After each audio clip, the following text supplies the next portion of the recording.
Sometimes you sound like a tough boy, like hell. But I am. But no, you care about the world because otherwise you wouldn't do You're what right, you do. you're right. No, Michael's right. He's looking for my Achilles heel, my chink in my armor. I don't care about saving the world, but I want you to be able to save the world. That's true. That's true. And we've created now up to $775 billion with meatheads just like, well, maybe not, there's not too many Dutch on that list, but meatheads just like you, 775 billion in the last 25 and a half years. And a lot of the guys and gals are trying to save the world. I mean, they're just, but I tell you, think of a product or a service that changes 1 billion lives, i.e. Facebook, and you will, by definition, become extremely wealthy, and you can go and take that money and the followers that you'll have to go enhance the world in whatever manner you see fit. Our only benchmark is as long as it's legal, moral, and ethical. Anything goes. Now, depending on where you are in the world, the moral and ethical can swing in the wind because everybody's ethics is not the same as somebody else's ethics, and everybody's morality is not the same as everybody else. But where you go, and when you go to a place that has a rule of law, legal is legal. And so, but we've got a lot of people that are utilizing the QLA methodology all over the planet. There are some places in the world, as I've told Michael, where it's harder. Okay, some of the African continent is harder because of corruption. Russia is harder because of corruption. Not impossible, but harder. But if you're in a major country that has a rule of law, QLA is easy. Easier than any other game in town, and the whole system is based on no money, because I started with no money, and the kids that have created these 775 billion, with one or two exceptions, have started with no money, and it's quite remarkable. And right now, hate him or love him, President Trump has changed the world forever. President Trump has changed the financial fabric of this planet forevermore. Full disclosure, I knew the president 25 years ago. I haven't talked to him in 25 years. But he has changed the financial fabric of this world forever. So what did he change? He changed the lowest interest rates in 5,000 years. They're giving away money at ING Bank, literally. What are you going to tell your kids and grandkids 20 years from now when your grandson that's yet to be born comes up and says, "Granddad, what did you do during the greatest transformation of wealth in the history of the planet?" And you know what you're going to say? I wish I could speak Dutch now so I could say it in Dutch. "I sat with my thumb up my fucking ass and did nothing." They understand. They know enough English, they got that. They understand. Okay. Yeah. Okay, what are you going to tell them? Right now, the energy in all across the board in the world is so upbeat. And when President Trump wins again, and I was one of the first that predicted he was going to win before he decided to run, he's going to win in a landslide. The Democrats are handing it to him on a silver platter. He's changing the world. And what he's doing with the Russians, or not, excuse me, with the Chinese have been screwing over the world with the tariffs and stealing intellectual property, etc., for 40, 50 years. He is now taking them to task, as somebody else should have. Obama should have, Bush should have, Clinton should have, and then Bush again should have, and whoever came up after, they should have done, but they didn't, because there's collateral damage. And right now, the farmers in America are getting hurt. Some of the farmers in the EU are getting hurt because of these tariffs, but it's got to be done. It's got to be done. Otherwise, the leading country on this planet is going to be a communistic country, not a free country. And you'll wish somebody had done it. But he's changed the world. He just has. And it's quite remarkable to see, because I have mentees, students, devotees, whatever you want to call them, all over the planet. And the stories that I get back, it's incredible the good that they're doing. I have many here in the Netherlands that are just, in America they'd say crushing it, but they're just doing significantly well. They're rolling up various industries, starting with no money, and it's all on my site. It's all for free. The methodology, the same methodology he's used a couple times when he's brought himself back from financial death, which he shared with you. It's not a secret, otherwise I wouldn't mention it. It's not a secret, but he's used it a couple times himself, and it's all very doable. But you got to want to do more than just talk about it. And getting back to your initial question, being high performance is to take it seriously. And for those of you that are in young, late teens, early 20s, mid-20s, you can do this process 5, 6, 7, 8 times. For those of you in your 40s, you can do it 2 or 3 times. For those of you in your 50s or 60s, you can do it once or twice. But we are creating generational wealth, which would normally take 20 to 25 years, which is the definition of a generation, in 3 to 7 years. 3 years if you do everything perfect, 7 years if you do everything wrong. And most people, they average about 5 years. Let's go back in time before we go to QLA and explain QLA a little bit more. You had a company. Correct. Built it from $820. Correct. And took it public for $450 million. Correct. That was when? 1984. Okay. Then after you start coaching? I got thrown out by the shareholders. And in 1993, I gave my first seminar in Los Angeles. And I've been coaching ever since. But this century, I've only given, last 20 years, I've only given the seminar at the castle. I went from giving them, by the way, the first seminars I gave were all free. I gave everything free because I didn't need the money. But I had no accountability. Let's say I take this table right here, and I train you for free. Some of you are going to go learn how to play golf better. Some of you, there's no accountability. That's why I don't like a charitable organization, because it's hard to keep people accountable that work for a charity. I mean, they're doing it for free, right? So I went from free to high-priced to only at the castle where I hold them accountable. And then you started coaching. Why didn't you start another company? Because first of all, it sounds strange in hindsight. I found making $450 million easy. Easy. And I wanted to do something more with my life. And so when I got into the financial coaching, I wanted to change the fabric of financial coaching, which I have. And I wanted to be known as and now that's what they call me, the greatest of all time. But this was just me flapping my mouth 25 years ago. Now I am the greatest of all time, vis-a-vis creating wealth through people like yourselves. And I wanted to leave that legacy. And I wanted people, like I'm from the barrio, I'm a real rough background, been in jail 5 times, did a lot of ugly things, which I don't recommend to anybody. But I'm glad it happened to me, because I know what the other side, like some of you have never been, kicked in the teeth. I know what it is to be kicked in the teeth and my teeth be on the pavement. I know what that feels like. I know the humiliation. Forget the pain. You get over the pain. And I wanted the poor kids to understand that they had a methodology. There was a methodology used by one of them, and I'm considered for poor, although it's hard pressed for me to say how they don't believe that I'm poor now. But I mean, that was once poor and got in a lot of trouble. You can do it if you want to do it bad enough. The operative part of that little description is if you want it bad enough. Muhammad Ali, which used to be Cassius Clay, the great fighter, arguably one of the greatest fighters ever, he was talking shit since he was 14, 15 years old. I'm the greatest. Before he ever had a professional fight. In athletics, it's more accepted to talk shit. Okay? You've been trained, keep your head down, don't embarrass yourself, don't embarrass the family, don't say things that may not happen. And I do just the opposite.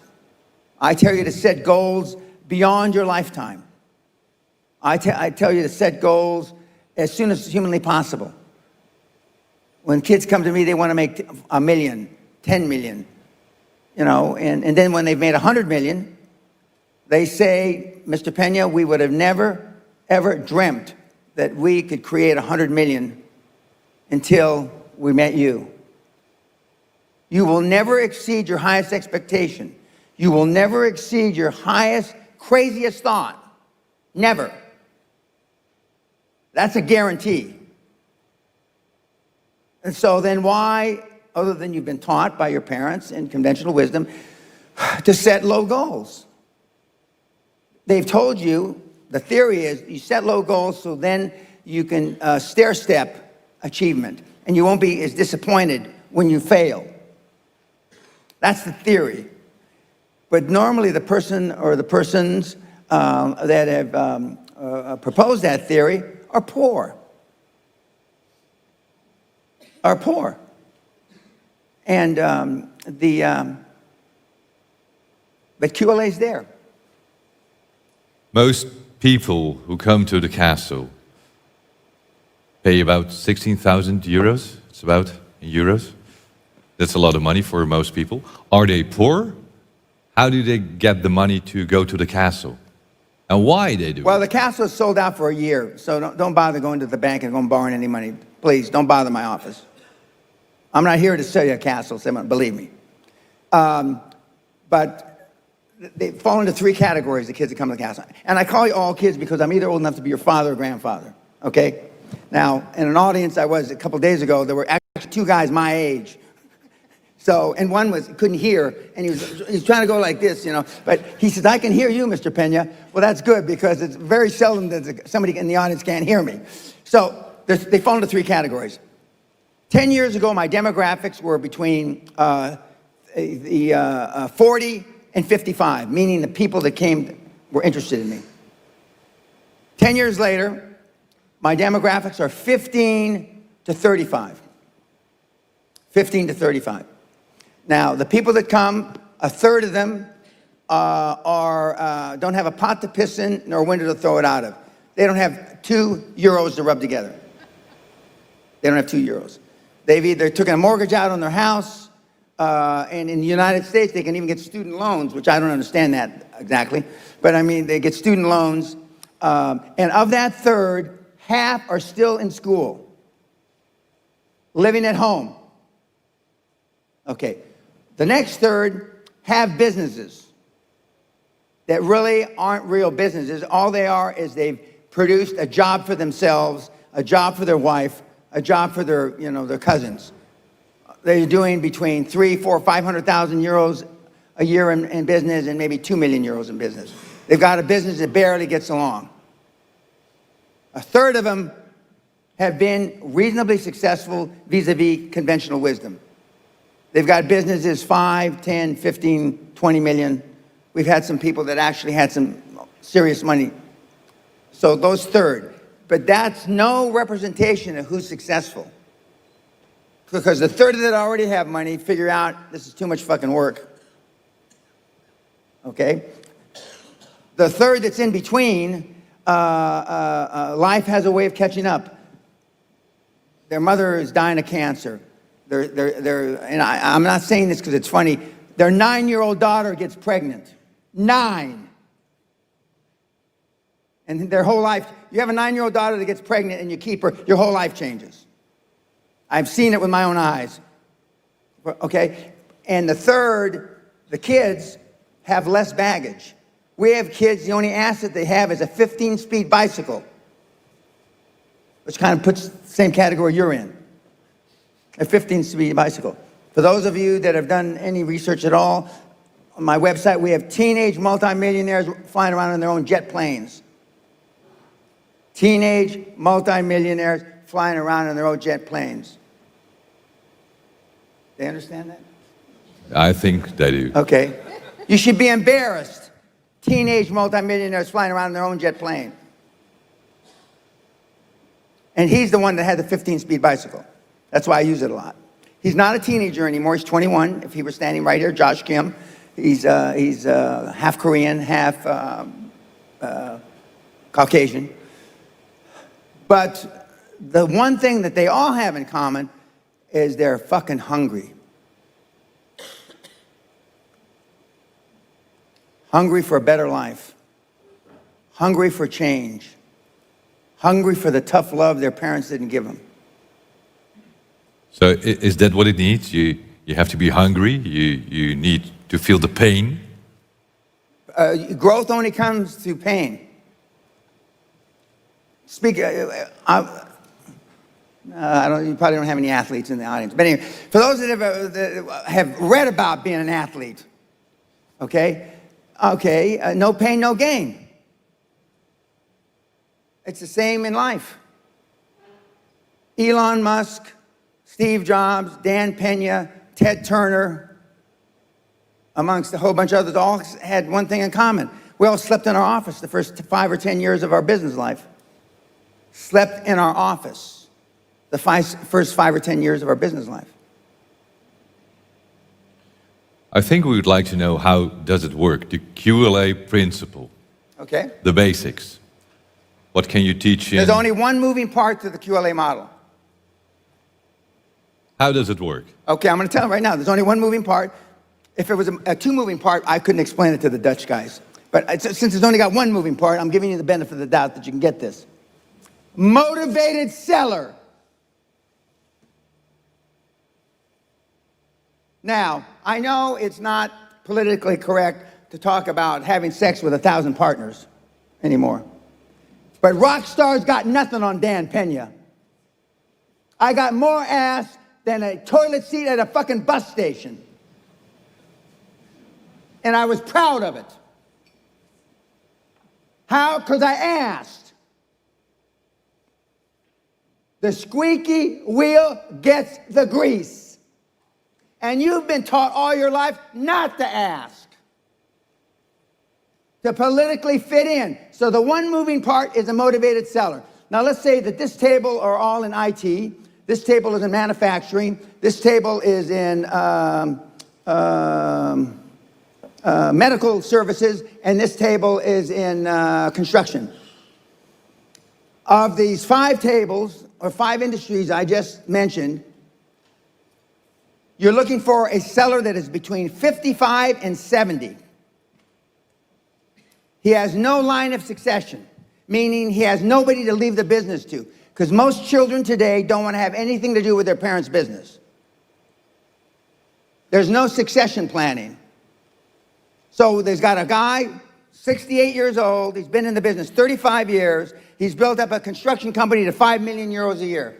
He makes let's make it even numbers, €1 million a year out of 5 million, which would be a great business, that'd be 20%.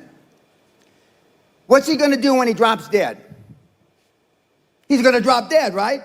And who's he gonna leave the business to? The hag he calls his wife. And what is she gonna do with the business? Fuck all, nothing. She's hoping she dies before him, so she doesn't have to be stuck with the business. Why don't the owners plan for death? Because nobody wants to talk about it. Why don't owners have a succession plan, meaning when I die, this is what's going to happen to the business? Because they don't want to talk about it. It's one of the things you don't talk about. It's the only thing I talk about. Okay, so you got a motivated seller. He's got a construction company, 5 million euros a year revenue, total revenue. He makes 1 million after tax. That is your prospect. That is the person you call on. And on the site, we show you how to call on these people, how to find them. How to find them. And 7 or 8 times out of 10, you can finance the entire transaction with no equity. You can finance the entire transaction with commercial debt, or as you say in this country, DEP. Commercial debt. Meaning you don't have to have any fucking money. Now, Nyeroda, which I had the privilege of teaching at back in the 90s, Erasmus, which I had the privilege of teaching at back in the 90s, and the University of Amsterdam, which I had the privilege of teaching at back in the 90s, I used to ask the question, how many classes have you had in buying a business? Nobody raised their hand. How many classes have you had in selling a business? Nobody raised their hand. How many classes have you had in leadership? Nobody raised their hand. Now, I'm here to tell, because I checked last week, those three fine universities still don't have any classes in those three subjects. So they're not teaching you how to sell your business. They're not teaching you how to buy a business. Arguably, they're only teaching you how to run a business. So we have a motivated seller that has not had any succession plan, and that wants out, and that they will look at you with tears in their eyes, rolling down their cheeks. You're their savior. Because otherwise, they're going to die, and most of the owners that I just described in those 5 industries are going to die intestate. That means without a will. Why don't they have a will? For the same reason I just said, because they don't want to talk about dying. So what happens when John dies and leaves Mary his business without a will? It goes into probate, or whatever the equivalent there is in this country, which means it's in limbo. And it's going to be there between 6 and 36 months. But you step in like a knight on a white charging horse to save them. And that's the methodology we use. And this methodology has been around about 140 years.